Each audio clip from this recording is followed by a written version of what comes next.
Well, welcome everybody. My name is Hinda Shalou. I'm the Vice President of Marketing with Business Wire.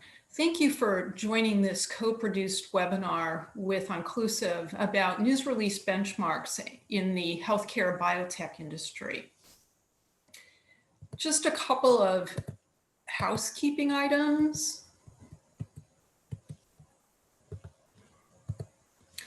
The webinar is being recorded, and we will distribute the recording by email after the session. You are muted, but we do invite you to ask any questions that you may have. Please put the questions in the Q&A window. We may not be able to get to everybody's questions, but we will do our best. This is a 45-minute webinar, and we have a fair amount of content to cover, but if your question is such that we can respond to you after the webinar, we will try to do that. So I'd first like to welcome our guests, Dan Beltramo, the CEO of Onclusive, and Kenna Hudson, the Senior Vice President with Fleischmann Hillard. Let me talk a little bit about why we're doing this webinar. About a year or so ago, Business Wire and Onclusive partnered up to take a look at press release data, and Onclusive is Business Wire's partner with our News Track report.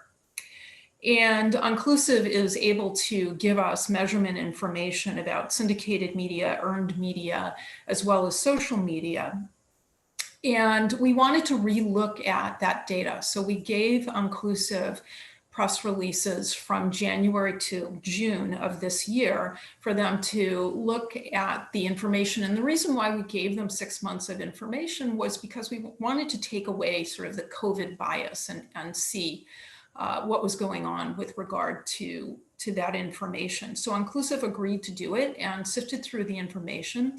And given that we're all going through COVID right now, we wanted to take a look at our healthcare data. And so that's what we're doing today. This may end up being a series where we talk about different industries over time, but we're starting with healthcare. So I'd like to take a minute, allow our panelists to introduce themselves. Dan, would you take a minute and say hello to everybody, please? Sure. Thanks, Hinda. And in this new COVID world, I will confess that my neighbor is pouring concrete this morning. And so if you hear background noise, I apologize for that. My name is Dan Beltramo. I'm CEO of Onclusive. Onclusive is the data science company for the PR industry. We pride ourselves in advancing the state-of-the-art in analytics for PR companies. We have, or PR teams in general. We've invented such things as PR attribution, which connects PR to real business outcomes, power of voice, and we have the most sensitive sentiment model for the PR industry. All of our tech is based on a proprietary news crawler, which reads millions of articles every day using AI so that you don't have to, and we can present you with the data and intelligence that we will be sharing today. So we're proud to be a partner of Business Wire and look forward to talking about some of that information today. Thanks, Hinda. Thanks, Dan. Kenna. Thanks, Hinda. Thanks for having me here today. I'm a Senior Vice President with Fleischmann Hillard. It is one of the world's largest communications agencies. In our healthcare practice, we have the honor of representing some of the largest international healthcare companies, really making an impact in this pandemic world that we find ourselves in. We also represent so many mid-size and small healthcare and biotech companies. We put out so many press releases. I certainly have a lot of opinions, and I'm looking forward to this conversation. So thank you for having me. Oh, very welcome. I'm really excited to be here with the two of you. So thank you for agreeing. So before we get started, Kenna, I'm going to let you set the stage for this conversation, which is, can you tell everybody really what makes healthcare and biotech different in terms of PR rather than other industries? Of course. I think, first of all, communications are, and they should be in the healthcare space, held to a higher standard. What we say really matters. We are talking about lives. We're talking about the lives of patients, physicians that are treating those patients, We live in a post-Theranos world. We are living through the impact of what happens when lies are being told. And right now with COVID, everyone's paying attention. It's extremely important. And I would just say we have to recognize the power of those words. So when talking about healthcare, it's extremely important not to oversell or overhype what your technology or your medicine may be able to do. So it's always important to be factual, transparent, and honest. Thank you. I appreciate that. All right. Well, why don't we start taking a look at the data? So before we start looking at the data, Dan, maybe you can just take a minute and explain what Onclusive looked at with all of the releases that we sent to you and what was analyzed, and just set up the data story for us, please. Sounds good. Thanks, Hinda. Well, what we did was we took a sample of press releases. Well, we took actually all of the press releases for the healthcare and biotech industries from January through June. So a half a year's worth of releases. It was a very large number of releases, and we analyzed those. Before we dug into them, we separated them into two groups. One are IR releases, or investor relations releases, and then we created another group called PR releases or press releases. We did that because those releases behave in slightly different ways and have different characteristics and different purposes. Then what we did for each of those releases is we looked at social media engagement, i.e. how often those releases were tweeted out into the Twitter sphere or whatever we call it. We also used our technology to find portions of those releases in other earned media articles. So in PR, one of the primary purposes of the press release is to generate some follow-on media or earned media. And we diagnose that, and we'll be sharing some of that data today. And we differentiate, this is important, earned media from syndicated media. A syndicated media would be a direct repeat of the press release, and that Business Wire does very well. It syndicates the press releases very broadly. But earned media is when somebody takes a little bit of a time to write something new about the press release. And then we did all of this analysis and chopped it up very finely by every hour of every day for every day of the week. So that we'll get into that in a little bit more detail, but that's basically what we did. Thanks, Linda. Great, thank you for that. I appreciate it. All right, well, let's kick it off, and let's take a look at, we get this question all the time, right? What is the most popular time to send out a news release? When should I send out my news release? So Dan, tell us what the data says for PR. Yep. Now, Hinda, this obviously looks like a numbers chart here or an eye chart of some sort. So let me just talk you through it at a high level first to help people understand it. What we did here is every number there that you see is an index. And we indexed every hour of every day to the average hour of the week. So when you see an index of 100, that would be a perfectly average hour of the week in terms of the number of healthcare releases. Noon on Tuesday as a 101 index, for instance, meaning that that's almost the perfect average hour of the week. So that's what these numbers mean. And then they're totaled up on the right-hand column for the index for the time period across the week. And in the bottom row, you can see the index for the day of the week. And what this shows is a few things. One, most of the releases for healthcare go out Monday through Thursday, and most of them, or a very large portion of them, go out at 6, 7, 8 in the morning Eastern time. And then there's a little bit of another push kind of in the afternoon around 3 and 4 p.m. Eastern time. I'll contrast this to similar data in our last webinar when we looked at all industries together. And I would say that there seems to be a greater discipline in the healthcare industry and the sort of tighter windows in which they do their releases. If you were to look at this data for other industries, you would see that quite a few releases still come out at 9, 10, 11 in the morning. and then if there's a bigger spread, a little in the afternoon as well. So what this is saying is that, you know, the vast majority of releases go out before the market opens at 7 and 8 a.m. East Coast time, and then a little blip in the afternoon around 3 and 4 just before the market closes or just after it closes. So Kenna, now that you've seen this data, what advice would you give to your clients with regard to timing? And not only that, but what do you think about doing things off of time, or sort of counter programming a release? And maybe you can talk about sort of the pluses and minuses that somebody might get for going with the sort of the crowd, or with separating things out. Yeah, it's a difficult question to answer. There's no surprises here. I think everybody in PR knows that you put your press releases out in the morning, Monday through Thursday. That said, I mean, there is no magic time, in my opinion.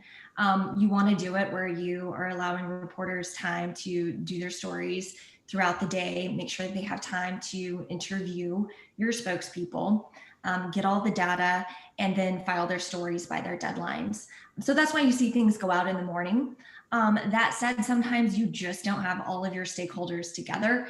Maybe you're still signing some paperwork, and so you'll see things coming out at 11 a.m. or so. I noticed that sometimes you do see a pretty big, a large number there, even at 5 a.m. I think sometimes that's like if you're doing something in Europe as well. So the news is going out in Europe and the United States. So you sort of like split the difference there. You know, all that said, I think, you know, probably the most important thing is to make sure reporters have time to cover your story, and that all of your spokespeople are available. I can't tell you how many times we've put out a press release over, you know, 20 years or so, and oh, the doctor, you know, is in surgery, or he or she's on vacation, or the CEO had to do an emergency trip. Do your homework, make sure your spokespeople are available. And also, I would say employ the embargo. On Fridays, not a great day to put out new news, but it is a good day to start having conversations with reporters. If your trusted sources, give them the news in advance if you can. You know your CEO or your doctor is getting on an airplane, won't be available on Monday. Let them do that interview on Friday, and then you're able to go ahead and put your press release out. You know, so Kenna, you brought up a couple of points about spokespeople, and you talked about doctors, you talked about CEOs, and you talked about timing and availability. I'm wondering, in the healthcare biotech space, who is the best spokesperson? I laugh because I think a lot of people watching this are probably laughing at that, because we have our opinions. It is my professional opinion that the best spokespeople are sort of your independent people. They're the doctors and the scientists that can really speak to the credibility of it.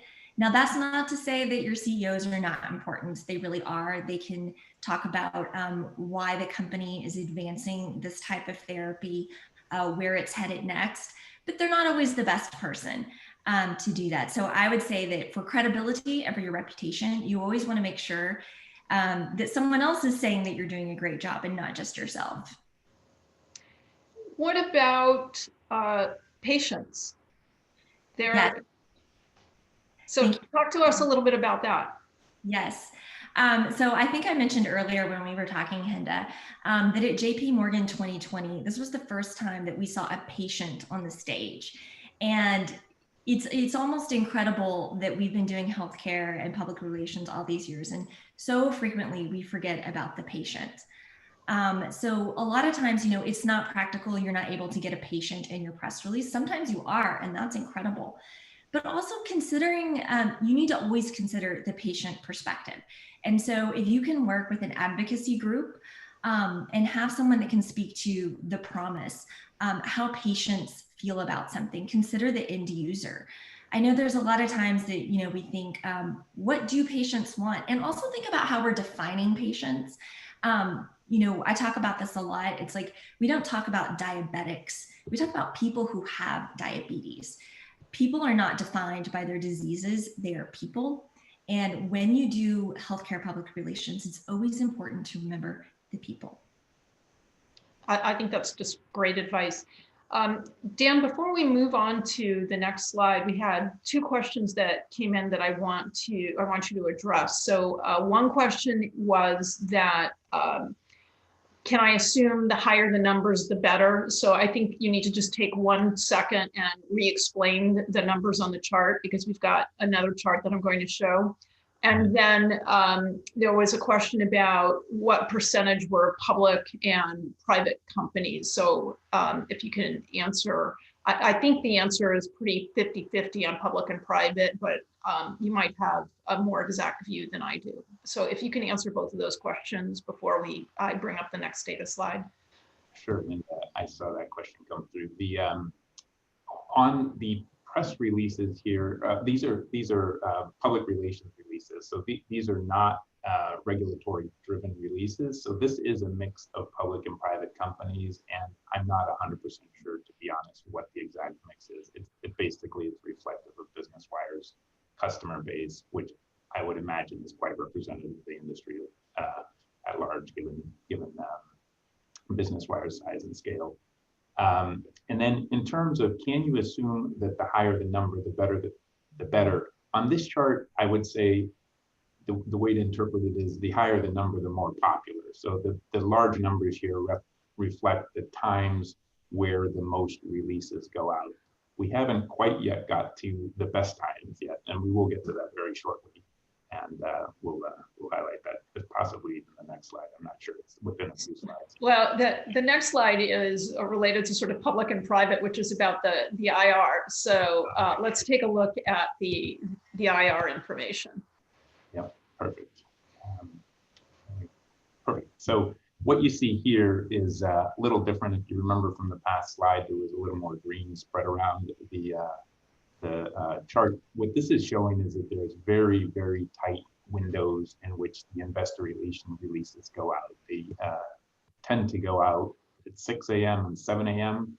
and 3 p.m. and 4 p.m. Eastern time. And again, I presume that this is predominantly either regulatory driven or custom in the financial market. So these releases are probably almost all public companies. I think, you know, these are investor relations releases, so I think it would be unusual for a private company to be doing it here. What I did find a little bit interesting here too was that, again, healthcare tended to get their releases out a little bit earlier before the market opened. The market opens at 9 a.m. Eastern time, and so most of these releases are going out at least an hour or two before the market opens, or they're going out at the end of the day. Interestingly to me, there's a large number of 3 o'clock that go out, which is slightly before the market closes. So those are some that are going out at the end of the day. But the main takeaway for me is that there seems to be very prescribed times.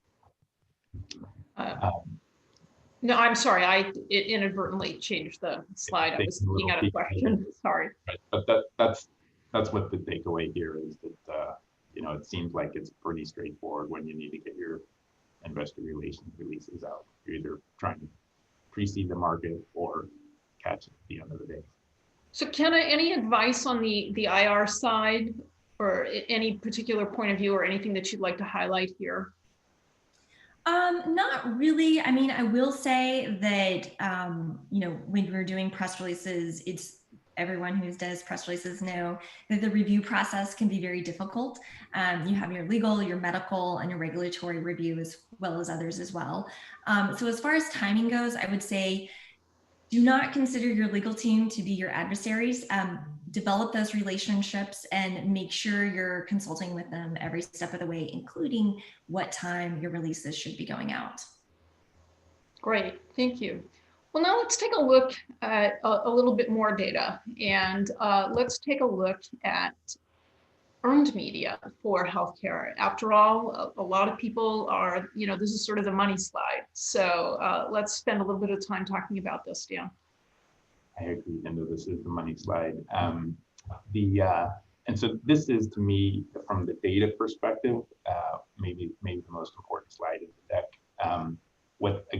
What we're seeing here is everything indexed to the average hour of the week. And what we're talking about here is earned media. So what we did at All Inclusive was we looked at every press release and how much follow-on earned media it generated. So again, as Hinda said, that's sort of the money stuff. Those are those articles that people took some time to think about and write based on the release, or to use part of the release to influence. And I think there is a very distinct takeaway here, which is, and I would call it, borderline recommendation in some regards. What you see here is that at 5 a.m. in the morning, you're getting more earned media coverage. And if you'll recall from the prior couple of slides, most of the releases are going out at 6 and 7 a.m. in the morning, even 8 a.m. in the morning. So what I would say here is the early bird gets the worm. If you can get up a little bit earlier and wake up your CEO so that he's ready to go, or your chief medical officer can be up a little bit earlier in the morning, go a little bit earlier, beat the rush, and get out there. And same thing at the end of the day. Look, there's a big push at 3 and 4 o'clock for releases, and if you can convince your team to stick around an hour later at the end of the day, you get it out after that big crush when people have a little bit of time to breathe. The writers potentially have a little bit more time to focus. So if you don't have any other overriding concerns, and I will say that, right, Kenna made a very strong point about that. There are a lot of other considerations that might drive time, availability of spokespeople, and so forth. But absent any of that, I would say 5 o'clock, is the key takeaway. Either go 5 a.m. or 5 p.m. Thanks, Dan. So, Kenna, let's talk about sort of the practical advice. Again, now that you sort of see this information, when the Pfizer release went over Business Wire the other day, I think it had over 1 million views in a matter of hours. And that's a bit overwhelming if you're a small healthcare or biotech company, or if your information's not about COVID. And we did get a couple of questions in the Q&A about how do sort of small companies compete at prime time without getting buried. So maybe you can sort of combine a couple of those questions in there to provide some advice to our audience today. Yeah, so I want to take a moment here. First of all, I don't necessarily agree that 5 a.m. is the best time to put your press release out, that you're going to get the most coverage. I think I would want to dig a little more into this and find out what was the subject matter at 5 a.m. And I'm not just saying that to protect all my PR people who want to sleep in a little later.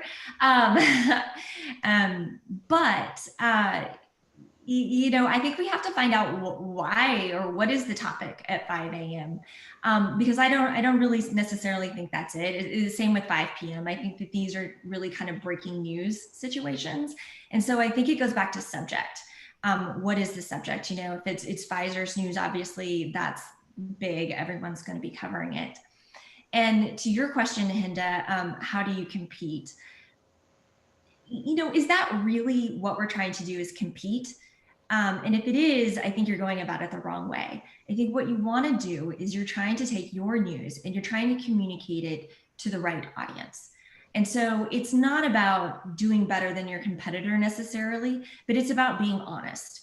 And so when you put out a press release, I hope that that's not the first time you're talking to a journalist. You should be having ongoing, really authentic conversations. They should already know about your company. They should know what you're doing. And just be realistic. You're not out to beat Pfizer necessarily if you're a small company. You're out to tell your story. And I think that's really important as you set these benchmarks for yourself. And it's Dan, I see a couple of questions coming in. There's a question about 2 o'clock p.m. there, and there's one giant number there, the 3878 in the middle of the page.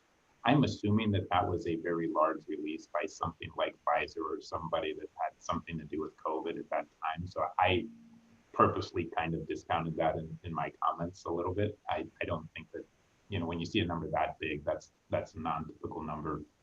So I don't want people to put too much stock into it. And then I would also, add that it does seem like in the afternoon, those releases that go out, then potentially the journalists have a little bit more time to write about it. Yeah, and I think, consider why press releases are going out at these odd times. And I hope everybody doesn't rush to put out press releases at 2 p.m. and 5 a.m. But consider, I think that there's probably like two things that I can think of right off the bat about why. And that's like, did you get an FDA approval all of a sudden in the afternoon or at 11 a.m. or 2 p.m.? So you're going to want to get that out. And the other one is conferences. Even though we're not meeting in person, these conferences are still happening virtually. And this is when these big data sets are being put out. I know myself and my team, we had a big conference last Saturday. And so, teams were up at 8 a.m. I think it was actually 7 a.m. And we had a really important set of data come out. So we were pitching that. We got wonderful results. Clients very happy. And so it's not necessarily about picking this right time. It's the right time for your subject and your audience. And when your stakeholders are available to talk to the media, that is really, to me, the takeaway here is that you need to be doing it at the right time for you and your subject. And Yes. I'll just follow on with one quick thing as I reflect upon what Ken is saying, is that these numbers show correlation, they don't show causation. So it's not that by putting out your release at 5 a.m. or 5 p.m. you're going to cause coverage. That's not what this shows. It's just showing that on average, the releases that go out at 5 a.m. or 5 p.m. tend to generate more coverage, and that could be for any number of reasons. So again, what we're showing here is correlation, not causation. So, Kenna, one of the questions that came up, and this is again a question that we often get at Business Wire, is with regard to multimedia. We know from Business Wire studies that multimedia gets 3 times the impact. But can you talk about how to use multimedia to further gain perhaps more earned media to the audience, please? Absolutely. That's totally true. That's been my experience as well, is that multimedia is really critical, especially just for upping your views of your press releases. But it's also about making it sort of more simple for a journalist. And it's a part of like telling a better story. If you're putting out a new product you're announcing, what does it look like? People want to know, especially like when we talk about medical devices or mechanism of action, like how does this therapeutic work? I personally love infographics. It's something, especially if they're not heavily branded, and if you can stick to how something works, or the patient perspective, how it could benefit patients, or the prevalence of the disease state that you're talking about. This is something that people can pick up and they can use to help illustrate their stories, pictures for new products. Also, sometimes videos are really great. And this is also all things that you can be sharing across social media. Your employees can use it, people that are interested in it. So I think it's really about telling a bigger story, and it's being able to do it in a visual way. So I highly encourage everybody to really invest in those multimedia assets. Great. So you brought up social media, so that's a good segue to sort of the social media data. So Dan, and we'll talk a little bit more about social media from your perspective, Kenna. So Dan, maybe take us through the social media data. Absolutely. And what you see here is that there is a very steep curve in the amount of tweets that particular releases obtain. So when we looked at the data, we found that 47% of all press, these not IR releases, these are the PR releases, 47% of them receive less than 10 tweets or 10 or less tweets. So there's a very steep curve. And then if you manage to generate more than about 50 tweets, you're in roughly the top 5 to 10% of all social media coverage. So the takeaway here, to the extent that tweets matter to you and that social media amplification matters to your company, a little effort can take you a long way. You don't need to be putting up numbers like thousands of tweets. I think a lot of us get lost in thinking about the consumer-oriented tweet counts with the thousands or millions of followers of celebrities. But for your typical business out there, 50 or 100 tweets that matter from the right people make a big difference. And if you can put your energy into that, you can get a long way. And, if you get up above 50, you can you can convey that you're in the top stratosphere of social media amplification for your releases. So again, things vary dramatically by company and subject matter and so forth, but you know, a little effort goes a long way in this regard. And a little bit more about the index data. Yep.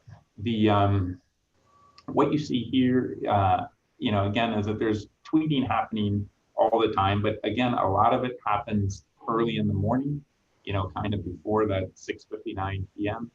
And then again, it happens in the afternoon, sort of after 5 o'clock. And this was a little bit similar, and if you'll recall, to when we looked at this data for all industries.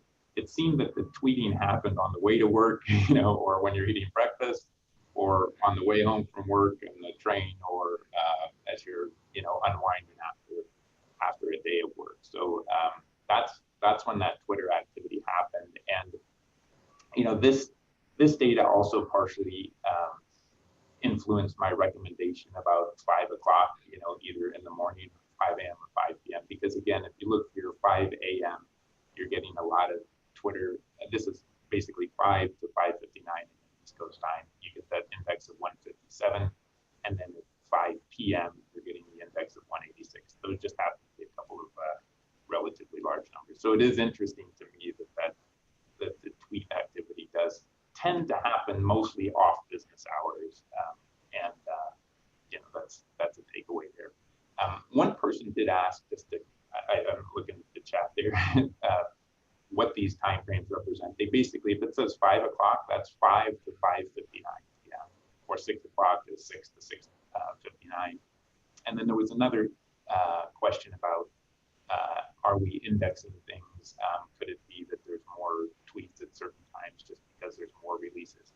We definitely did index the results. That's why these are all indexed to 100, because what we wanted to do in doing the analysis was strip out the fact that there are larger numbers of releases at any given time.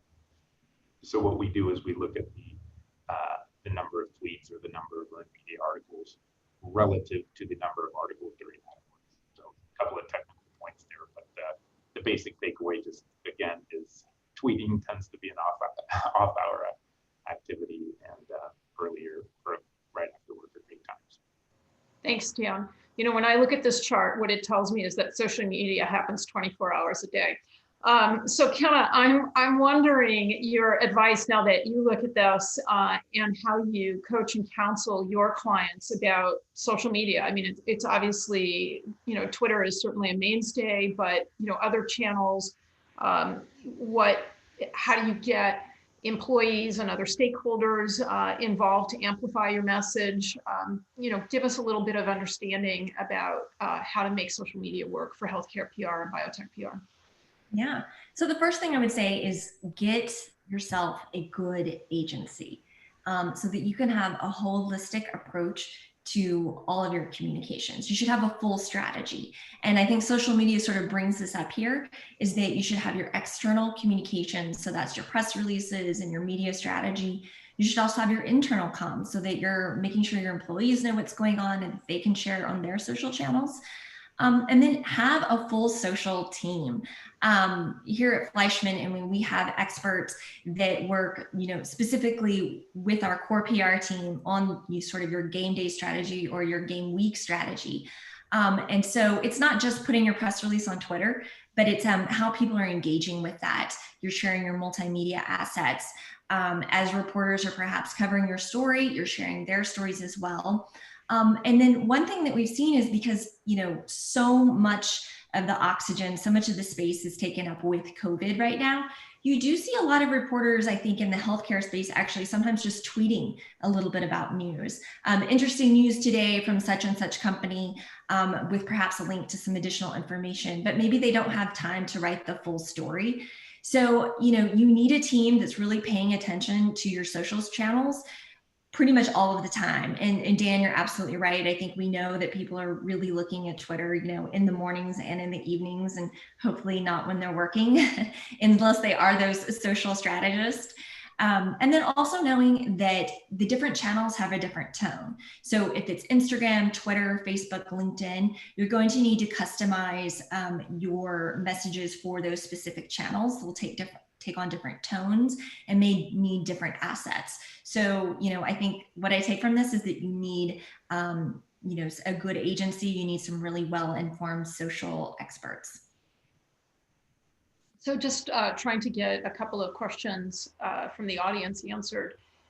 I think this is sort of an interesting question, and I'm not sure, how either one of you, what your perspective is, but I thought I would ask it, which is, could it be that earned media timing before the market opening or close is aimed at driving stock price? And the reason why I think this is an interesting question is because companies don't control earned media. And so maybe, Ken, I can start with you and sort of think about how earned media and stock price, to the extent that you can talk about it, are somewhat related. And maybe a spin on the question is, do we think that for certain companies that certain journalists are, spinning some of that for, just general news coverage in general, getting eyeballs there? Yeah, so a lot to unpack there, I think, but I don't, this is healthcare PR. I hope that we're not spinning things. Again, I just want to go back. It's not really appropriate today or really ever. We have to be honest about what we're talking about. Yes, of course, companies want to have their stock prices go up, but it's really about what is your news. If it's good news, stock price is probably going to go up. If it's bad news, it's probably going to go down. And there's not a whole lot you can necessarily do about that, but you can control your narrative. With clinical trials, of course, things don't always go well, but it's about, your long-term reputation, that you're being a good company, you're sharing your information, you're being transparent about it and honest. And, we see that with some of these, really big companies that do that. Own your narrative and be honest about it and tell your story to the right people. And I think that's what's really important, and not to get caught up in a lot of these other things that we think about. And I would add, in looking at the data, we do not see that much follow-on earned media based on the IR releases. So those are the releases that are the financial releases that are put out. Those don't tend to generate a lot of narrative about them. I think they go straight into the financial model. People pull the numbers out of them and they go, they get consumed that way. So I generally agree with kind of on this. I think these PR releases, they're going out in the morning because people are trying to get in front of the day and so forth. They're not necessarily trying to manipulate the stock price in any meaningful way, more than just communicating, transparently. I'm going to combine two questions that we got from the audience because I think they're somewhat, I see them as tangentially related, although if you read them separately, they're unrelated. But so one question is, what could a single press release do to cut through the noise, aside from changing the time of day of distribution in this busy landscape? And the other question was related to, is PR a relationship game rather than based on a company? So I think you can see why I think that those questions are sort of related. So I'll let you respond to that. Yeah, so many times I've been in new business pitches, and you have someone ask you, well, what are your relationships with like the New York Times? Can you get us coverage in the New York Times? And the answer is no. We can perhaps get you a meeting to have a conversation, but it's about your subject, right? It's about what you're really doing. And, we have to remember that. So again, like, you've got to have a strategy. A press release is a tactic. It's not your full strategy. And I hope no one thinks that. Cutting through the noise, again, I think that goes back to your landscape analysis. Like, what is happening in the world that day? Who is your audience, and what are you really trying to accomplish at the end of the day? Everybody wants coverage. I keep using the New York Times as an example. It used to be like the Oprah Winfrey Show or something. You always get these. You know, is your news really rising to that level? Like, set realistic expectations. Now, if you do have something that is actually tied to COVID, that's sort of a different story, right? And you want to make sure that you're getting in front of the right people, and that you have credible supporting points to support your claims, right? So if that's data, you have your researchers, your scientists that can support that. So I hope that answers the question. You know, press release is not everything. A lot of that, it is to do with relationships, but it's also having those engaging and authentic conversations. Great. So Dan, there was a question just about inclusive. What metrics does the software provide with regard to earned media, and our clients provide with information on which media has open specific press releases? So I'll let you answer that. Yeah, so Inclusive provides a very large array of metrics for media coverage and earned media. The common ones are, you know, volume of coverage, share of voice, which is how much coverage you're getting relative to your competitors, power of voice, which is an adjusted share of voice based on the quality of coverage that you're getting relative to your competitors. We also provide things like PR attribution, which shows you how people are behaving after reading specific articles. Are they coming to your site to buy something or download information or so forth? Sentiment is another big measure that we provide for companies. And then topic extraction is something that we do quite a bit. So for companies who are trying to convey a specific message, we can show how well that message is resonating in the coverage. Or we can also help clients identify trending topics to which they might want to append their message. So there's a large array there. I'd encourage that person to call us up, and we can give them a full rundown. There was a second part to the question. I think you covered it. Okay. All right, well, thank you. So we've got 2 more minutes left. And my favorite question whenever I am moderating panels is, you know, give us your top 2 or 3 takeaways. So Kenna, I'll start with you. Give this audience of healthcare and biotech PR professionals, just your 2 or 3 takeaways that they should consider to help differentiate and improve their PR programs. Yeah. So, you know, first, know your story, know why you're putting out a press release, know your audience, know who you're trying to reach and what your objective is. Be realistic. Understand what's happening in the world right now. Know what's happening in your industry. And then I would also say, have a full strategy, right? Make sure that you're doing internal communications, you're doing external, you've got a social strategy. And measure your success. I think that that's really the key to like knowing how you're doing. When you get ready for your next press release, look back at the press releases you've done in the past. How much earned media did you get? How much social attention did you get? That will help you really better understand what you can do going forward. Look at what did and didn't work. Did you not have any multimedia? Was your spokespeople not available? See how you can make improvements.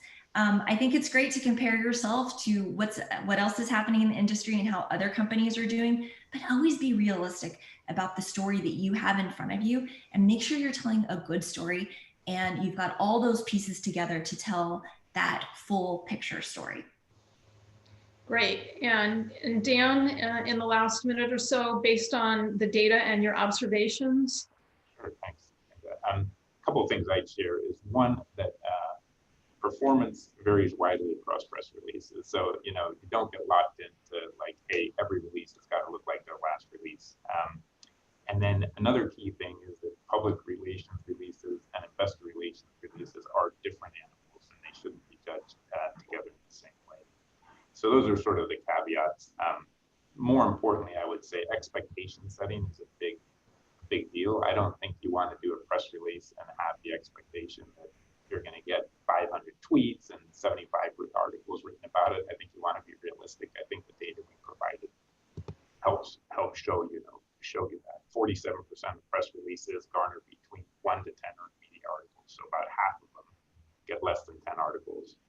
71% of releases garner 10 or less tweets. So if you have those expectations, you're going to go in and your company can perform appropriately. The other thing I would say is a little bit of effort goes a long way. And if you want to push those metrics in terms of tweets and earned media, put in the effort. And I don't want to trivialize it when I say a little bit of effort. The earned media does take real effort, and that's where Kenna and your PR team and all of the work you do in advance of the press release matter a lot. I will say for Inclusive, when we put out press releases, we often wait until the earned media we want comes out and then put the press release right out after it, just to make sure that we incentivize the earned media and the person who's taking the time to write it, that they get the scoop and get out first. So, well, thank you. We have reached the end of our time. I apologize if we didn't get to everybody's question. I want to thank both Kenna and Dan and Inclusive for giving us this data and taking the time to help our healthcare and biotech constituents out there. I really, really appreciate your time. I know that everybody is busy and life is crazy. So truly, truly grateful for this. For those of you who are still on the call, we will be sending out the recording of this webinar, so you'll be able to view it or share it. And everybody, I wish a healthy and safe day and all the best for the upcoming holidays. Thank you so much, everybody. Thank you. Thank you.